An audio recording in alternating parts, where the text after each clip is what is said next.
बोलिए श्यावर रामचंद्र भगवान की जय हो। अद्भुत रामायण में वर्णित त्रेता युग की कथा। कैके देश जो कि आज कश्मीर नाम से जाना जाता है। कैके देश के राजा महाराज अश्वपति थे, जिनकी एक पुत्री थी जिसका नाम रूपवती था। रूपवती का नाम ही कैकई था। एक पुत्र था जिसका नाम रिपुदमन था, जो कैकई का भाई था। कैकई ने धनुर्विद्या भी सीख रखी थी, युद्ध विद्या में भी निपुण थी। एक बार रावण ने कैके देश को अपने अधीन करने के लिए उस पर चढ़ाई की। महाराज अश्वपति ने अपनी सहायता के लिए महाराज दशरथ जी को भी बुलाए थे। युद्ध के लिए महाराज दशरथ जी राजा अश्वपति के साथ युद्ध क्षेत्र में पहुंचे। युद्ध प्रारंभ हुआ। रावण और महाराज दशरथ जी के बीच घमासान युद्ध हुआ। रावण मायावी था, उसने महाराज दशरथ जी का ध्यान भंग करके उनके सारथी को घायल कर दिया। सारथी घायल होने से रथ के घोड़े भटकने लगे। दशरथ जी का ध्यान विचलित हो गया। तभी वीरों का भेष बनाए राजकुमारी कैकई ने रथ पर छलांग लगाई। खुद रथ को हाँकने लगी। कैकई ने रथ भी हाँका और तलवार भी चलाई। रावण की सेना बहुत सी मार डाली। कुछ सेना बची तो रण से भाग के लंका पहुंच गई। रावण की पराजय हुई। रावण दशरथ जी से बोला, इस पराजय का प्रतिशोध मैं तुमसे अवश्य लूंगा। यह बोलकर रावण भी लंका चला गया।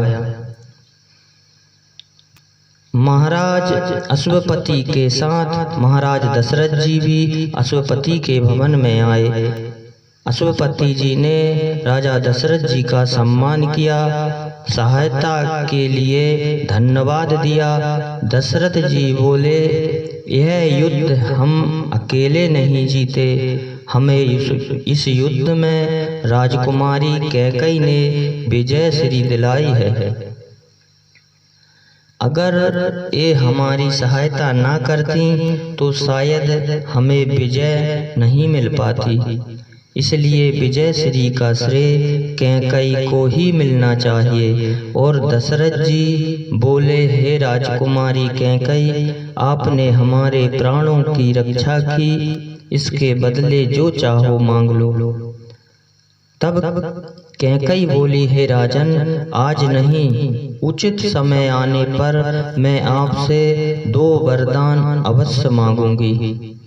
और यही 2 वरदान जब राजा दशरथ जी ने श्री राम को राज तिलक करने जा रहे थे, तब कैकई की दासी मंथरा ने याद दिलाए थे।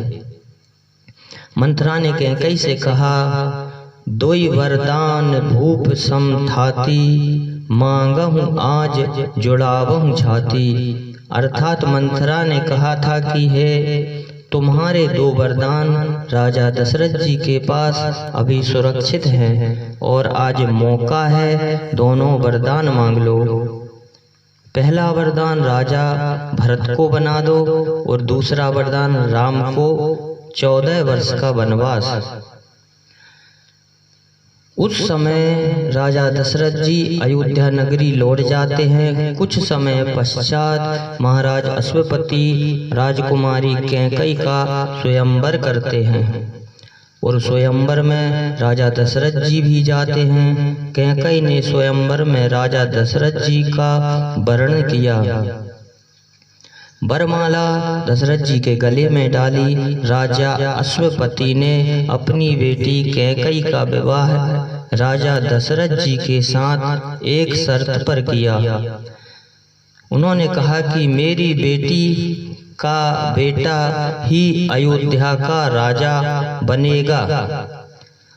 यह शर्त राजा दशरथ जी ने भी मान ली, क्योंकि उनकी रानी कौशल्या के कोई संतान ही नहीं थी। इसलिए महाराज दशरथ जी ने यह शर्त स्वीकार की।